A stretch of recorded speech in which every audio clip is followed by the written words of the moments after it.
Hey everyone, Rascal here. And Mama, welcome to our podcast. Today we're covering the Dr. Stone special, Ryusui.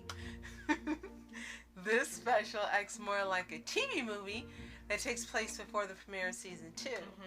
Senku, Sylvian, and the crew plan to travel across the world to find the source of the petrification, but they'll need to cross the ocean first. So they search for and release the best-known navigator, Ryusui. Yeah, it's kind of hard to pronounce. And before we start, be sure to like, subscribe, leave occasionally some future podcasts, and we'll pause videos. I'm thinking it's like Koski Ryusui. I think so, which is if kind you of know ironic. for sure, let us know in the comments below. Give us one of those pronunciation. Yeah. Oh yeah. We'll know. Yeah, because we might go have different pronunciations throughout this podcast. This was such a fun addition to the franchise. Too bad they never aired it on Toonami. No, and we thought they would since they had the first the first 2 seasons, I think. Mm-hmm. Yeah.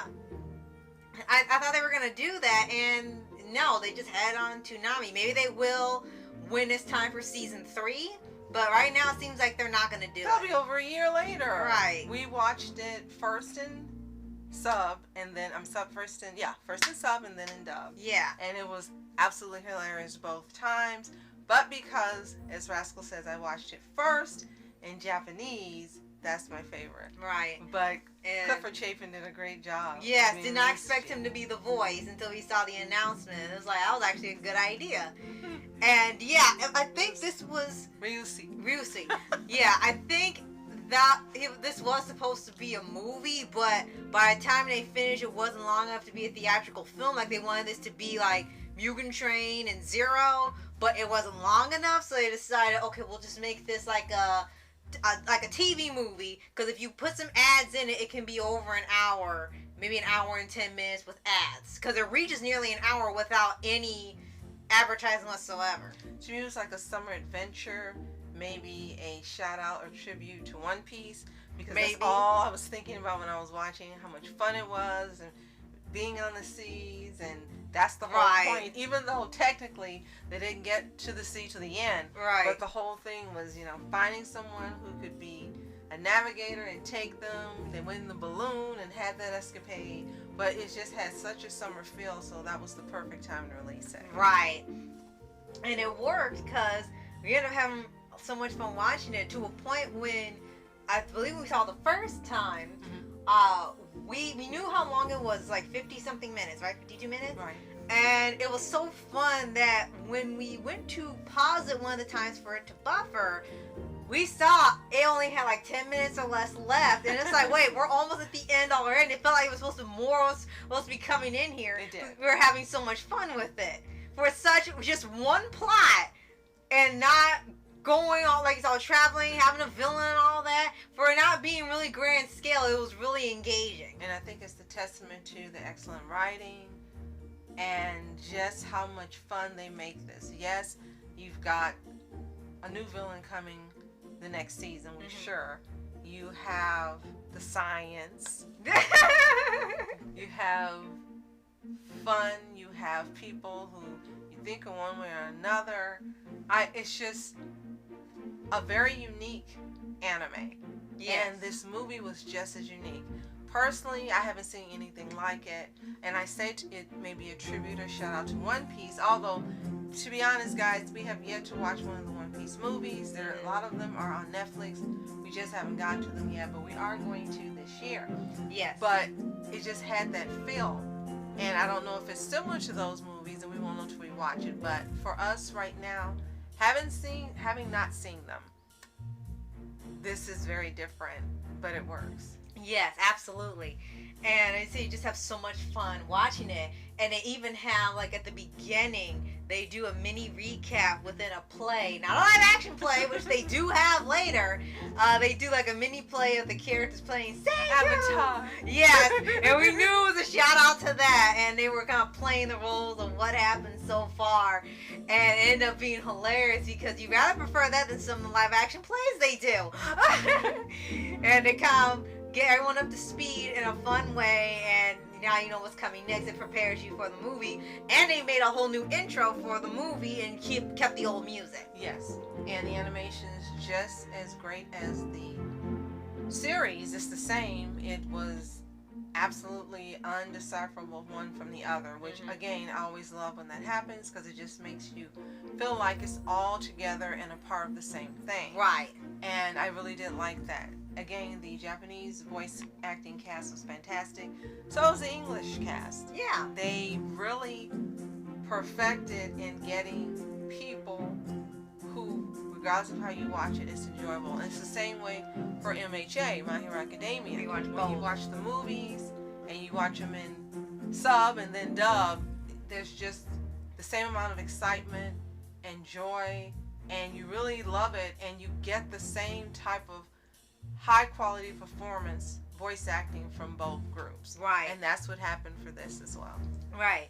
And the big thing about Ryusui in here is that they originally weren't even going to unpetrify him at first. Right. They were trying to figure out who could they free with the limited amount of the substance they had left to free, because Tsukasa unleashed all the crazy people, the psychotic people. Somehow he found them all.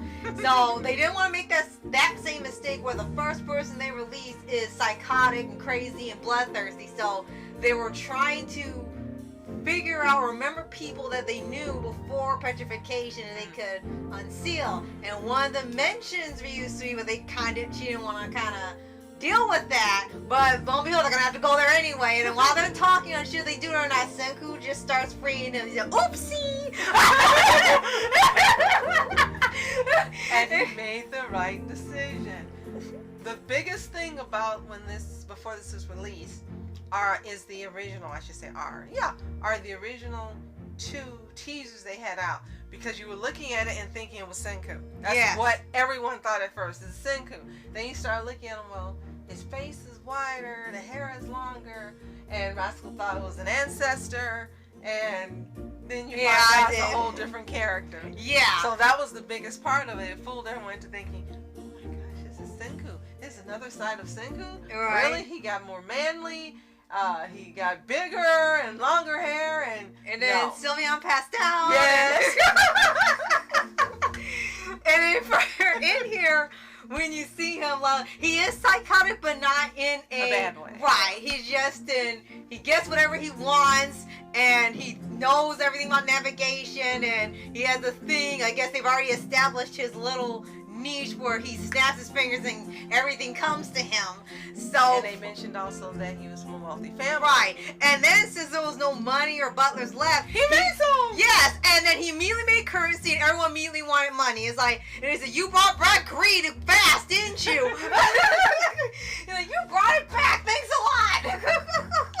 But it was funny the way it was unfolding, and it's like, okay, here, you want this here. Now what money is now, it's like, we can bring this back. That ended up being the whole joke of him making his own currency, and he said he immediately had people waiting on him, he immediately made money, he immediately was the richest one, he immediately was back to what he was doing. It was like nothing had changed. As soon as he settled on that, he was good. Well, this was such a wonderful addition to the franchise. It was a joy to watch. I definitely would watch it again and probably be just as excited and happy to watch it, because it's just fun. And it's got that kind of feel timeless, like no matter how many times you watch it, it's going to be just as enjoyable. Right. So maybe before the 3rd season starts, I'll watch season 1 again and season 2 and this movie, the Dr. Stone special. Yeah. Like I said, that's why they call it special. Ryusui. Hopefully we got that right this time. And enjoy it just as much before season 3 begins. Right. Now, you did see this special on Crunchyroll. Let us know what you think in the comments below. Do you wish it had come on Toonami like we did, dubbed originally and aired just as a movie? That would have been great. Or were you happy with it being released on Crunchyroll? Right. And if you haven't seen it, it is exclusive to Crunchyroll. Right now, yeah. Come back and let us know what you think in the comments. And if you haven't already, subscribe for updates and videos on your favorite anime series, anime shows, and all things animation. Any more thoughts? Well, I guess the last thing will be stay tuned for season 3, and we'll see how Ryusui melts the rest of the crew when it's time for them to be on the waters, because Yes. they've already done little imagination with them on trains and cars and things. They shouldn't have this yet. People are kind of like losing their mind, like, I'm gonna kick your behind because you keep throwing them in present day. I can't wait to see it. We know season 3 is gonna be excellent.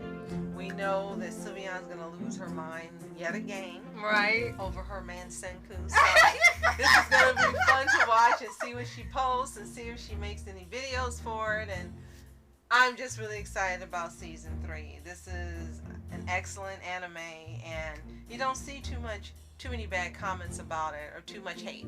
You really don't. So I'm glad, and I'm just looking forward to seeing season 3 and this Dr. Stone special once again. Yes. So, thank you so much for watching. I'm Asuka Entertainment. And I'm Mom Entertainment. Have a toontastic day. Peace. Ryusui.